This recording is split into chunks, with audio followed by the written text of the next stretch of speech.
Okay, to start, I have number 8. So we're going to write out the problem. What is the mass of 2.37 times 10 to the 23rd molecules of carbon tetrachloride? So the first thing we're going to want to do is we need to convert the number that they've given us to moles. So the way we do that would be 2.37 multiplied by 10 to the 23rd power. That's given to us. That's the amount of carbon tetrachloride we have. Over 1, because that's just our given, multiplied by 1 mole over 6.022 times 10 to the 23rd. This is because 1 mole has this many molecules. It's the molecules given.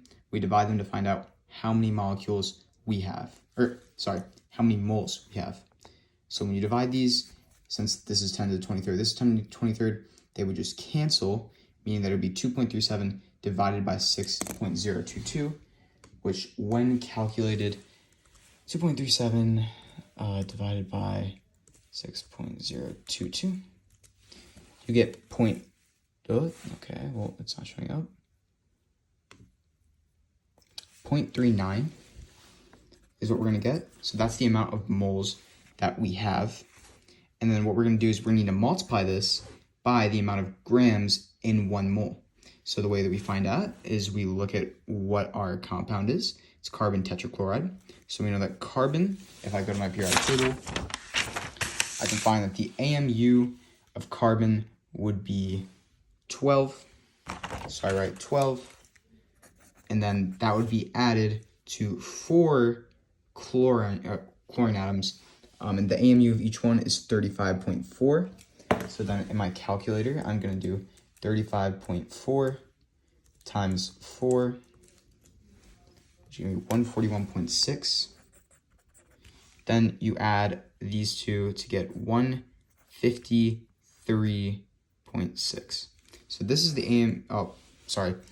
this is the amount of grams in 1 atom of carbon tetrachloride. Then what you're going to do is you're going to do 153 times 153.6 multiplied by 0.39. This is the amount of in 1 mole that we got from calculating 2.37 divided by 6.022. And then we're multiplying it by the amount of grams in 1 mole of carbon tetrachloride to find out how many grams we have from our given. And this, when calculated, would be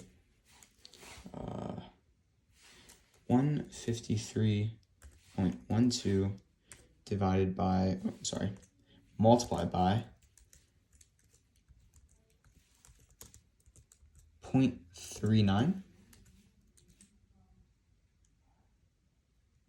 which will give us 59.71. And that is in grams, because that is what we have.